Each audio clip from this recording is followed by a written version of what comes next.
Un saludo para quienes nos acompañan en Look Up, en nuestro espacio de entrevistas de Radio Voces Juventud. Les saluda María José Romero y hoy estaremos hablando sobre la depresión en los jóvenes durante el COVID-19.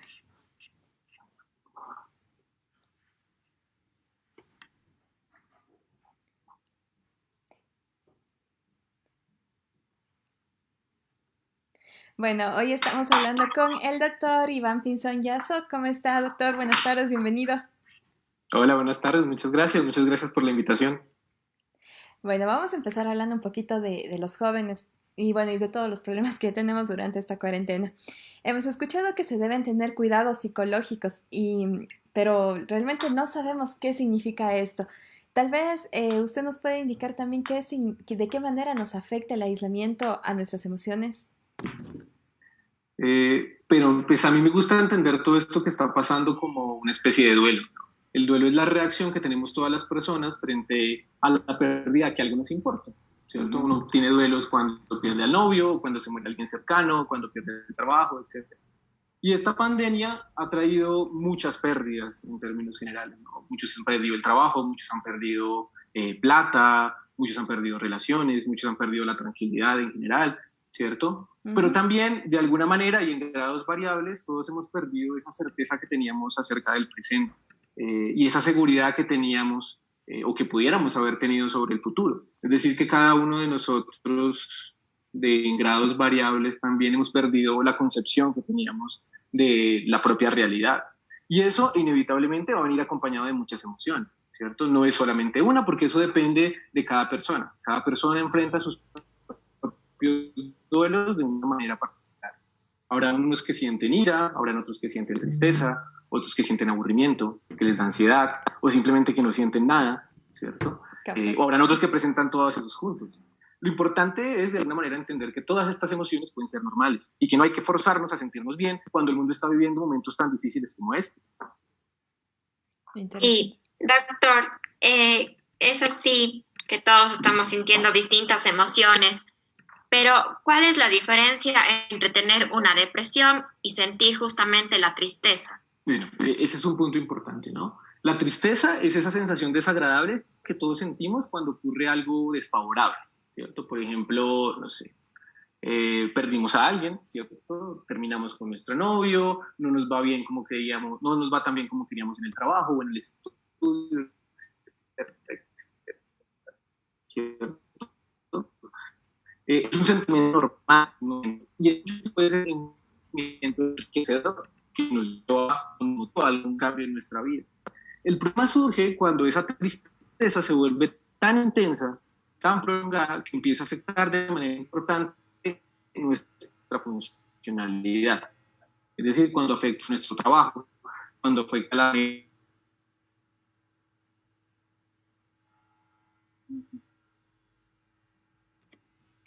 no las deja estudiar, ya que destruye sus relaciones sociales y familiares. Entonces, es importante, digamos, distinguirlas desde ese punto de vista, desde el punto de vista de la funcionalidad y las implicaciones que tiene sobre nuestra calidad de vida. Y bueno, ¿cómo podemos saber que sufrimos de depresión? ¿Tal vez algunos síntomas o alguna forma de descubrirlo? Sí, bueno, pues la primera es la tristeza, ¿cierto? La tristeza es uno de los síntomas del trastorno depresivo o de la depresión, digamos, entendida como enfermedad mental. Pero además pueden venir acompañados de otros síntomas. Hay dos muy importantes. Uno de esos es la anedonia, que es esa incapacidad que tenemos para sentir placer por cosas que antes teníamos, que antes sentíamos. Por ejemplo, a mí me gustaba jugar fútbol y ya no siento ese mismo placer de jugar fútbol, o de cocinar, o de estar con mis familiares, o de salir con mi novio. Eso se llama anedonia y es un síntoma fundamental. En los jóvenes, particularmente en los más menores, por decirlo de alguna manera, es decir, en los adolescentes, esa tristeza, ya sea anedonia, puede manifestarse de una forma distinta, por irritabilidad, ¿no? Esa tendencia a estar todo el tiempo llevando la contraria, a buscar pelea en todo lado, o a tener cambios conductuales, como por ejemplo estar en pandillas o consumir drogas, etcétera, ¿cierto? Esos son como los síntomas fundamentales: la tristeza, la anedonia, la incapacidad para sentir placer y la irritabilidad en los adolescentes. Y además de eso, uno puede presentar otros síntomas, ¿cierto? Por ejemplo, alteraciones en la forma en que uno duerme o que descansa. Entonces, hay gente que sufre de insomnio o, al contrario, se la pasa todo el día durmiendo. pueden haber alteraciones en la forma en la que uno se alimenta, entonces comen en exceso o al contrario no comen absolutamente nada o suben de peso o bajan de peso. Había la aparición de algunas ideas que pueden ser un poco preocupantes, ¿no? Sentimientos de inutilidad, ideas de que uno es culpable de muchas cosas que tal vez no son culpables, empiezan a aparecer ideas de muerte o de suicidio, pueden tener también dificultades para concentrarse o para rendir en sus estudios o en el trabajo.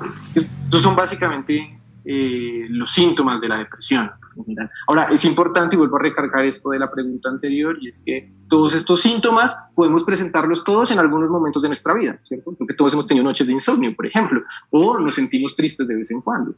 Lo importante es tener en cuenta que la depresión ocurre cuando estos síntomas se vuelven tan intensos o tan prolongados, tan constantes, que afectan nuestra funcionalidad. Ahí es cuando tenemos que buscar ayuda, de alguna manera. Tenemos una pregunta de nuestra audiencia, la que dice si es que la depresión es algo genético. Parcialmente. Sí se ha visto en algunos estudios que han hecho que el principal factor de riesgo, o uno de los principales factores de riesgo para sufrir de depresión, es tener en la familia a alguien con depresión, ¿sí? Y asimismo, uno de los más, digamos, representa un riesgo de sufrir un episodio depresivo, el haber tenido uno mismo un episodio depresivo con anterioridad, por ejemplo, en la adolescencia. Entonces, sí es un factor, digamos, importante, pero no necesariamente es un arreglo. Es decir, mi madre pudo haber tenido depresión y yo no, por X o Y circunstancias. Como todas las cosas que tratamos los psiquiatras y que tienen que ver con la mente, la depresión es un fenómeno mucho más complejo que simplemente reducirnos a un factor. O sea, es eso, pero además es el ambiente, pero además son las cosas que me pasan en la vida, pero también es la forma en cómo yo me relaciono con los demás, y con el mundo y conmigo mismo. Claro que sí, muchas veces todos les dicen como que ya, pero ponte feliz a alguna persona. Pero Ajá. ¿cuál sería la mejor manera que nosotros podamos ayudar a alguien que tiene depresión? Porque no simplemente es decirle, ponte feliz, ya va a pasar, es algo que no les ayuda.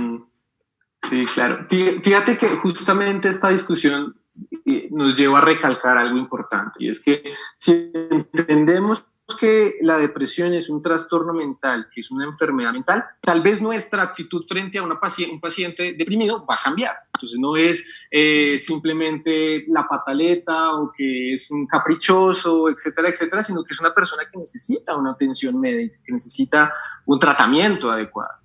Ahora, ¿cuál sería, digamos, una buena pauta para acompañar a alguien? Bueno, justamente eso, acompañar, ¿cierto? La escucha. Escuchar muchas veces lleva implícito un poder terapéutico increíble, ¿no? De alivio de alguna manera. Y además nos permite a la persona que acompaña al paciente deprimido estar pendiente de muchas cosas que pueden suceder y que pueden tener desenlaces pues catastróficos, ¿no? Tal vez el desenlace más grande y más indeseable que podemos tener en pacientes con depresión sea el suicidio, pero no es el único. Entonces, esa escucha y el estar pendiente de, y el estar escuchando y el estar acompañando a la persona, pues es la que nos permite tanto identificar cuándo podemos, cuándo pasa la depresión, cuándo surge, así como cuando está en un riesgo que necesita, por ejemplo, llevarlo a urgencias de psiquiatría de manera inmediata. Una situación que esperamos que nuestra audiencia no pase y bastante complicada, la verdad. Y bueno, durante esta cuarentena, ¿cómo podríamos evitar estos síntomas de depresión? Pues como decíamos antes, ¿no? Creo que podría volver a esto. Seguramente vamos a estar experimentando durante estas épocas muchos sentimientos, muchas emociones, entre esos la tristeza y la ansiedad. Pero hay que entender que todas estas emociones van a ser pasajeras. No tenemos que forzarnos un poco a cambiar esa mentalidad, porque sí, sino simplemente va a pasar. Muchas veces, o mejor dicho, hay que entender de alguna manera que esta pandemia y toda esta crisis va a dejarnos cosas que probablemente no podamos solucionar. Entender eso también nos ayuda a tomar ciertas medidas que pueden ser protectoras para nuestra propia salud mental, ¿cierto? Por ejemplo, es recomendable que durante estas épocas de pandemia y de aislamiento llevemos un horario lo más, digamos, no normal, porque no es normal, no va a ser nunca normal estar aislados, pero sí que nos lleve a sentir que somos un poco más útiles, un poco más menos anormales, por decirlo de alguna manera, ¿cierto? Es encontrar espacios para el deporte, para el descanso, para relacionarlos, que es una cosa supremamente importante, ¿cierto? No solamente con las personas con las que convivimos, que hay que comunicarnos asertivamente y de una manera apropiada y escucharlos y poder expresar nuestras emociones, sino también no perder el contacto con las personas que viven fuera y que son importantes para nosotros y que para eso pues todas estas nuevas tecnologías nos ayudan bastante. Pues sí, la verdad, mantenernos en contacto con nuestros seres queridos es algo full chévere y de hecho hay muchos estudios que dicen que sí, que el contacto por redes sociales es bastante interesante también. Exactamente, no es completamente, eh, digamos, no reemplaza completamente al contacto físico, pero creo que es una buena forma, por lo menos, de no perder esa conexión emocional con los otros. Claro que sí, yo creo que realmente el contacto físico es lo que nos pone felices y subestimamos el poder de un abrazo, de un saludo, de un estirón de manos, un apretón, más bien dicho, subestimamos. Y es obvio que al final de esta situación queden algunas secuelas. ¿Cuáles podrían ser? Eh, bueno, habría que mirar qué se llama secuela, porque fíjense que, como he dicho, pues esto no va a pasar desapercibido para nadie. Es decir, creo que todos vamos a salir bien o mal librados un poco de todo esto. Nos toca, de alguna manera, ¿cierto? Emocionalmente, emocionalmente, en distintos niveles. Ahora, todo depende también de cómo lo asumamos cada uno, ese duelo que estamos viviendo continuamente con esta pandemia. Hay un término en psicología que se llama resiliencia, que es esa capacidad que tienen las personas de asumir un momentos complicados como este y poder llegar a salir fortalecidos de, de eso, ¿no? De aprender un poco de todo eso. Esperemos que no sean muchas las secuelas, pero evidentemente pueden haber rezagos de cosas depresivas, ansiosas, dependiendo de cada caso en particular. Y también, bueno, uno de los problemas que hemos escuchado muy comunes entre los jóvenes es el insomnio. ¿Usted qué nos recomienda para evitarlo y poder dormir al menos las horas que se consideran normales? Pues bueno, digamos, la pandemia y el aislamiento representa un problema para el sueño porque es un cambio completo de los horarios habituales que teníamos en nuestra vida cotidiana antes, ¿no? Entonces es importante como tratar de fijar horarios fijos de descanso y de sueño y pues llevar algunas pautas muy sencillas de higiene de sueño que incluyen, por ejemplo, no hacer actividad física intensa después de las 6 de la tarde, ¿no? Porque eso puede interrumpir un poco el sueño. No tomar bebidas energizantes ni cafeína después también de las 6 de la tarde, porque eso también puede impedir el sueño. Y tratar de utilizar la cama solamente para la actividad sexual y para dormir, para nada más. Porque si uno está ahí, no sé, comiendo, o jugando, o viendo televisión, eso puede de alguna manera interrumpir los ciclos de sueño, vigilia de nuestro cerebro, pues. Ah, interesante. Doctor, coméntenos un poco sobre su labor durante esta cuarentena, cómo se le puede contactar. Bueno, pues los psiquiatras tenemos una gran ventaja y es que, pues a diferencia de otros médicos, ¿no? Que tienen que operar, por ejemplo, y es que la gran palma, la gran mayoría de nuestra labor se puede hacer por vía virtual. Entonces, pues la mayoría de nosotros estamos haciendo consulta psiquiátrica por vía Skype o vía WhatsApp o vía Zoom, cualquier videollamada. Yo en particular también hago psicoterapia, que es una terapia específica para para trastornos mentales, también de manera virtual. Y hay algunas ocasiones, algunos casos específicos en donde sí necesitamos, digamos, un contacto físico. Entonces también hacemos visitas domiciliarias en pacientes que tienen movilidad reducida, pacientes de la tercera edad, por ejemplo, que son ya minoría de casos. Por lo demás, creo que pues, la vía virtual nos permite tanto dar un diagnóstico como un tratamiento efectivo y acertado. Y lo último era que dónde me pueden contactar, pues yo estoy en redes sociales recientemente, me buscan en Instagram y en Facebook como doctor.ivanpinzón o a mi WhatsApp directamente, que es el 095-889-0097. Bueno, de esta forma hemos llegado al final de nuestra entrevista. Gracias al doctor Iván Pinzón por ser parte de nuestro espacio LUCAP y también a ustedes por estar pendiente de la entrevista. Recuerda que Bueno, muchas gracias. Recuerda que somos Radio Voces Juventud. Hasta la próxima.